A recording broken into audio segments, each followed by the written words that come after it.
Okay, here's my K1100 RT, or is it LT? It's an LT. K1100 LT. So I have not been able to start it.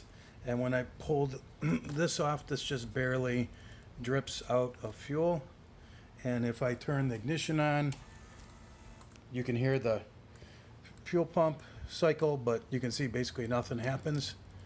So I'm not certain if that's a supply or return line, but you can hear